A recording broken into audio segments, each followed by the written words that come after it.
कामाच्या ठिकाणी फीडबॅक देणं हे कधीकधी किती अवघड होऊन बसतं नाही का? मनात उद्देश चांगला असतो, पण तो समोरच्यापर्यंत पोचताना त्याचा अर्थच बदलतो. असं नेमकं का होतं आणि यावर उपाय काय? चला आज याचबद्दल बोलूया. ही सिच्युएशन बघा. कामात काहीतरी सुधारणा व्हावी म्हणून आपण फीडबॅक देतो आणि समोरची व्यक्ती ते सरळ मनाला लावून घेते, अगदी पर्सनली. मला खात्री आहे हा अनुभव बऱ्याच जणांना आला असेल. खरंच ही एक खूप विचित्र आणि अवघड परिस्थिती असते, ज्यामुळे चांगल्या प्रोफेशनल नात्यांमध्येही उगाचच कणाव येतो. सगळ्यात आधी एक गोष्ट डोक्यात अगदी पक्की बसवायला हवी, ती म्हणजे फीडबॅक म्हणजे काही हल्ला नाही. त्याचा उद्देश कुणाला खाली दाखवणं किंवा कमी लेखणं हा मुळीच नसतो. नाही, त्याचा उद्देश असतो प्रगती, सुधारणा. पण तरीही तो अनेकदा हल्ला म्हणूनच घेतला जातो. मग याचा अर्थ असा होतो का की गैरसमज टाळण्यासाठी आपण शांतच बसावं, बोलायचंच नाही? तर नाही, शांत बसणं हे काही सोल्युशन नाहीये. उलट त्यामुळे तर प्रश्न मनात साचून राहतात आणि नंतर त्याचं एक मोठं स्वरूप समोर येतं.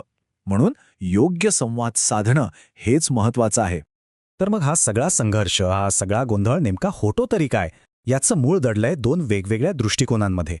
एक आहे परफॉर्मन्स आणि दुसरा आहे आदर. आता बघा, इथे सगळा फरक आहे. एक एम्प्लॉयर म्हणून किंवा एक मॅनेजर म्हणून आपला सगळा भर कशावर असतो?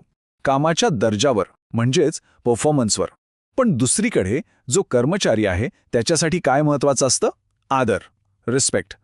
आणि फीडबॅक देताना नेमकं याच दोन वेगवेगळ्या गरजांची टक्कर होते आणि तिथूनच गैरसमज सुरू होतो. आणि म्हणूनच सगळ्यात मोठा प्रश्न उभा राहतो की परफॉर्मन्स आणि आदर यांच्यातली ही दरी कमी कशी करायची? हा पूल बांधायचा तरी कसा?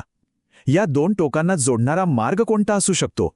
चला तर मग हा पूल बांधण्यासाठीचं एक साधं सोपं ब्लूप्रिंट बघूया. खरं तर फक्त 3 पायऱ्या आहेत, ज्या कोणत्याही अवघड संवादाला खूप सोपं बनवू शकतात. तर हा पूल बांधण्यासाठी 3 मुख्य गोष्टी आहेत. पहिली, बोलण्याचा सूर. तो अगदी सामान्य हवा, न्यूट्रल हवा. दुसरी गोष्ट, व्यक्तीबद्दल नाही तर कृतीबद्दल बोला. म्हणजे बघा, तुम्ही निष्काळजी आहात असं म्हणण्याऐवजी या रिपोर्टमध्ये काही चुका झाल्या आहेत असं म्हटलं तर खूप फरक पडतो. आणि तिसरी, सगळ्यात महत्त्वाची गोष्ट, सुधारण्यासाठी नक्की काय करायचं याचे स्पष्ट मुद्दे द्या. आणि जेव्हा आपण या सोप्या पायऱ्या वापरतो, तेव्हा फीडबॅकचं संपूर्ण चित्रच बदलून जातं. संघर्षाची जागा विकास घ्यायला लागतो. आणि या सगळ्याचा खरा गाभा हाच आहे. जेव्हा फीडबॅक एका योग्य पद्धतीनं, एका स्ट्रक्चरने दिला जातो, तेव्हा तो भीतीचं कारण नाही राहत. तो प्रगतीचं, ग्रोथचं एक महत्त्वाचं साधन बनतो. तो हल्ला नाही तर मदतीचा हात वाटायला लागतो. आता एक शेवटचा प्रश्न. आपल्या टीममध्ये, आपल्या कामाच्या ठिकाणी परफॉर्मन्स आणि आदर यांना जोडणारा असा पूल तो आहे का, की तो अजून बांधायचा बाकी आहे? विचार करायला हवा.